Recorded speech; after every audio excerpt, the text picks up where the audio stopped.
but I call this slideshow Making the Most Out of Basic Cami, which I know is real original, isn't it? So let's dive in. This is an article. Some of you may have seen this article before. Okay, we have to allow all the permissions since this is not my view slide. I always forget about that part. Okay, so this is just an example of something that I put together that you could do as well. You would use the comment tool. Now, not all of these comment tools are available on the basic version, but the text comment tool is available. So what I did in this article is I put questions related to certain parts that kids could respond to them. And then kids would go over here and they would respond to them. Okay.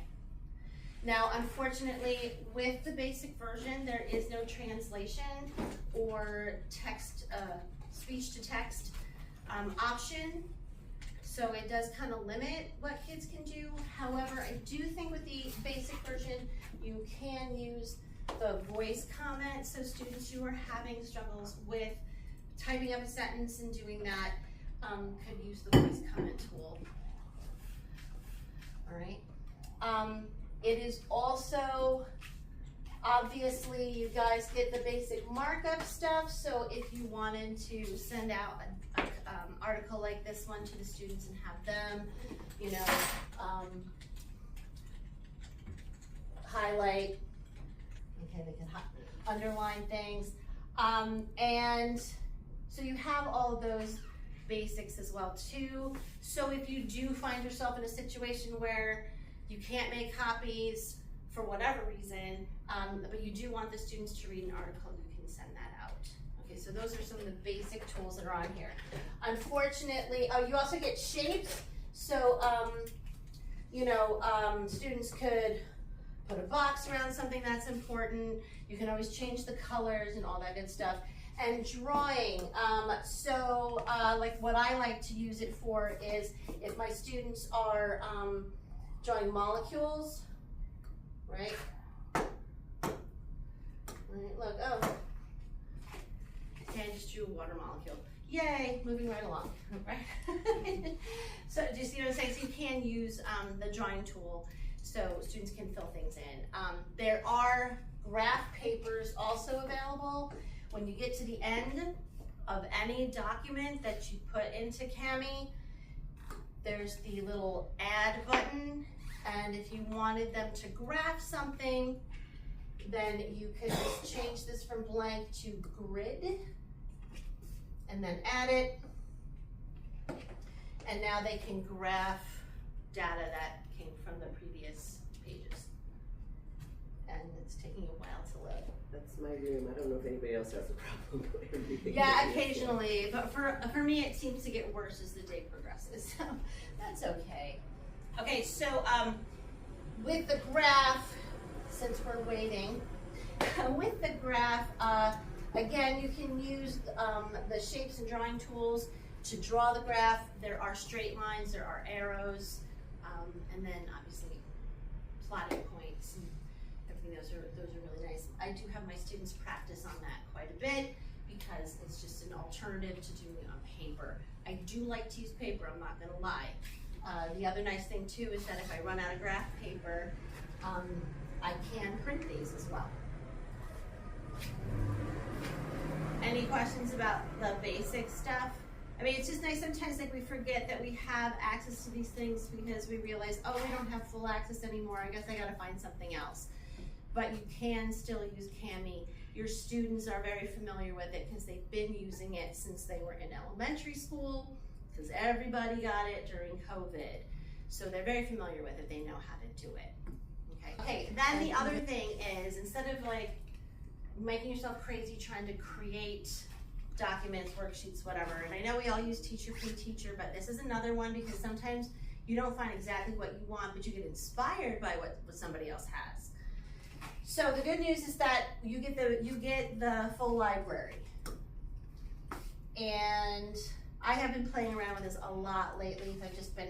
I've been inspired You can see some of the things that are popular when you go into, this is just going right into CamiApp.com will take you to the library. Log in though, okay? You can see that there's Cornell notes. You can see that there are digital notebooks. Something that Carrie and I have tried doing this year with the students is I've created these digital notebooks, and we are giving the students daily questions that they are answering in the digital notebook. I actually set it up so that you can see it. Of course, it's not going to be open right now, but it is a nice way to have it. The kids are not losing papers, they're not falling out of their notebooks, they're not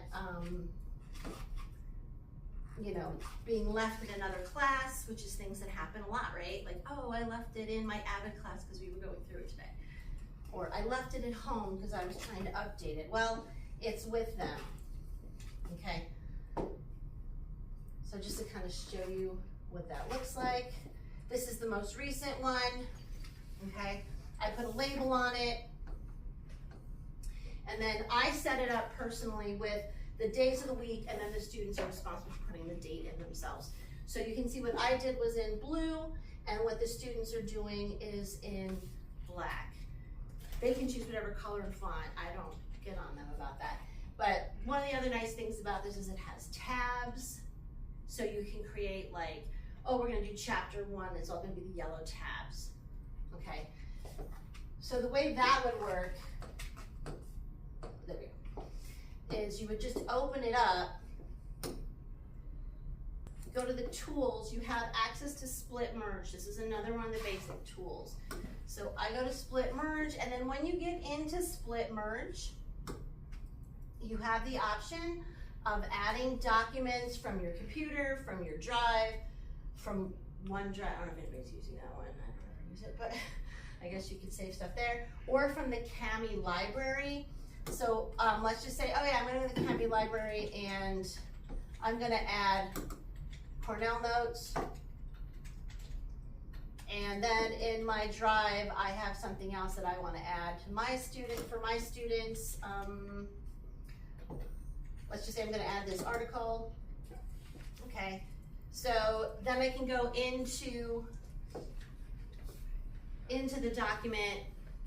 I can make copies. Let's say I know the kids are going to need like 20 pages for this first chapter. I could make as many copies of this pink tab as I want. So they know, you can tell them, oh, we're writing in the pink tab today. We're doing this assignment in the pink tab today. And then, so you can take these things that you have in the tray and then just drop them wherever you want to in the notebook. And then you would have like a notebook that would have all these different pages in it, and then you could give it to the students. And this idea that I had just very recently, because I have lots and lots of students who go for a week on short-term independent study or whatever, like if you could put together something like this, that would be some kind of generic things that they could fill in, that they could do while they're gone. It's all in one place. They turn in one thing to you. You have one thing to look at, or not look at if they don't do it, but at least you have something. You could, like, it's like instead of handing them a pack of worksheets or asking them to check in every day on Google Classroom, because we know that they struggle with that and they're not in your room with you. So you could come up with like a little workbook or something. You could do it per person, you could do it per class, you could do it per semester. Just like, okay, here's some stuff you're gonna be reviewing while you're out for the next week. Okay, so there are other things too that are really helpful.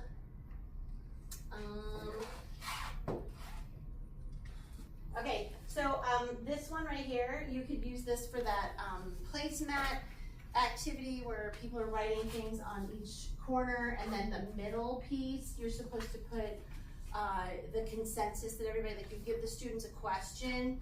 I had them balancing equations, and then they had to put like the final answer in the middle. It's just like another fun thing to do. I do believe that the preference is to have a large piece of paper, but this is nice too because it's quick, it's easy. You can print them in your classroom and then hand them out by table. So that's something that you can use for you know, some of those pagan activities. And then, oh, there's several clocks you can choose from. Doing it again. If you want to use a clock for appointments, like we did in the activity last week in those meetings, or was it 2 weeks ago now? 2 weeks ago? You can print out a blank clock and then have the kids go and make appointments. Say, oh, make a 1 o'clock, a 3 o'clock, and then they can put them in there. And so you have a clock for that. But there are other fun things that you can do with those things. So these are all accessible. Lots and lots of graphic organizers, and the thing to remember too is there are subject organization, types organization, and grades. So if you're looking for graphic organizers, but you don't want to get something for elementary school, you know, put in 9th grade and look at that bubble map. So one I use the most, which is not showing up here now. Oh, here we go. Let's get rid of that. Maybe that'll help. Is the Venn diagrams. I like to add that one because it's colorful too, and it draws their attention. So you can add those to documents, or you can print them out. KWL charts, T-tables, bubble maps, more notebook styles, really notebook timelines, and there are even, biology people, there are even blank Punnett squares. Punnett squares. Okay. So just, you know, some things. So if you're not finding what you need in other places, you still have access to the basic CAMI library. Do you guys have any questions about that one? Do you want me to look up anything and see if they have it? Do you have any ideas right now that you're thinking, ooh, I wonder if you have? You can look, no? Okay,